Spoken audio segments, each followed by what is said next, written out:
ఏంటి మంజు, బాగా అప్సెట్గా ఉన్నట్టున్నావు? ఏం లేదు.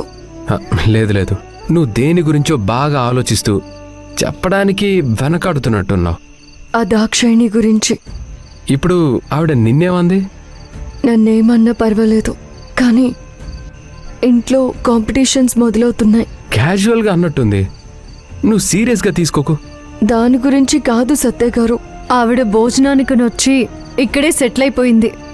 అంతేకాకుండా కుటుంబంలో ఒక వ్యక్తిగా ఉంటుంది. మీ ఆడవాళ్ళు నాది అనే దాంట్లోకి ఎవ్వరొచ్చినా ఒప్పుకోరే.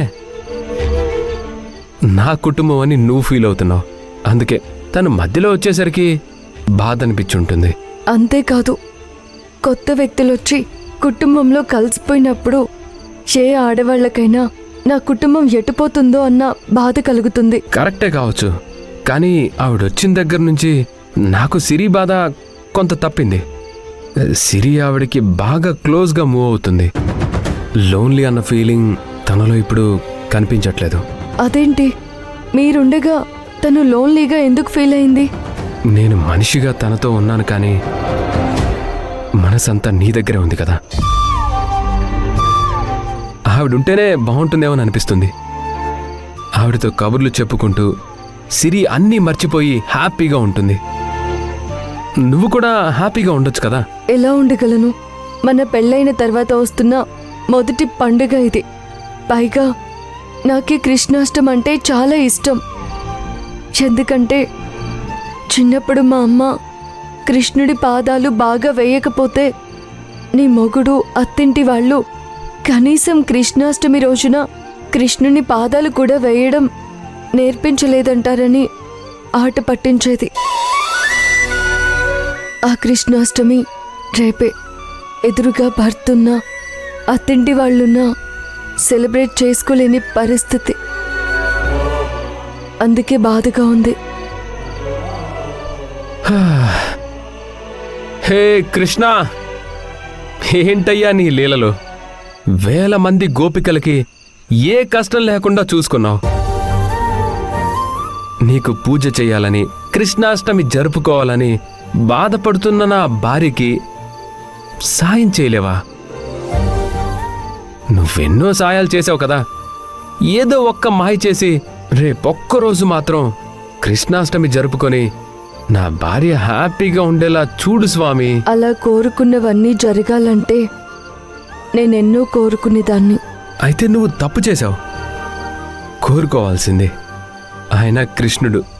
కోరుకుంటే ఇట్టే అయిపోతుంది.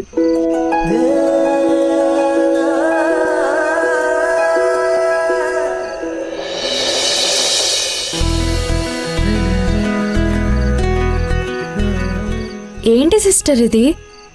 ఇప్పుడు రాత్రంతా మేల్కొని డ్యూటీ చేస్తావా? అదే కదా నా డ్యూటీ. రోజు ఇలా డ్యూటీ చేస్తే మీ హెల్త్ ఏమవుతుంది సిస్టర్? పోలీస్ డ్యూటీ అంటే ఇలాగే ఉంటుంది సిరి. అవసరమైనప్పుడు రౌండ్ ద క్లాక్ పనిచేయాలి. చాలా లేట్ అయింది, వెళ్ళి పడుకో. సిస్టర్, నాకు మీరొక హెల్ప్ చేయాలి. మళ్ళీ ఏమైంది సిరి? రేపు కృష్ణాష్టమి కదా, మా పెళ్ళైన తర్వాత వచ్చిన మొదటి కృష్ణాష్టమి. ఈ పండుగని గ్రాండ్గా సెలబ్రేట్ చేయాలనుకుంటున్నాను, కానీ నాకేం చేయాలో ఎలా చేయాలో తెలీదు. ఒకసారి చెప్పవా? సరే సిరి, ఉదయాన్నే 5 గంటలకే లేచి రెడీ అయ్యి కృష్ణుడికి పూజ చేసి ఇంటి ముందు చిన్ని కృష్ణుడి పాదాలను ముద్రించి కృష్ణుడికి భక్తి శ్రద్ధలతో రారా కృష్ణయ్య అంటూ పాట పాడుతూ పూజ చేయాలి. ఇంట్లో ఉన్న చిన్నపిల్లలకి కృష్ణుడి గెటప్ వేసి సరదాగా ఆడుకోవడం, ఆ తర్వాత ఇంట్లో ఉన్న వాళ్ళందరూ కలిసి ఉట్టి కొట్టడం లాంటి పనులతో కృష్ణాష్టమి పూర్తవుతుంది. నాకు తెలిసి కృష్ణాష్టమి అందరూ ఇలాగే చేసుకుంటారు. మా అమ్మ అయితే ఇలాగే చేసేది. అవునా సిస్టర్? నాకు కృష్ణుని పాదాలు ఎలా వేయాలో తెలీదు, నువ్వు కొంచెం నేర్పిస్తావా? అందరూ వాటిని చూసి నన్ను మెచ్చుకోవాలి.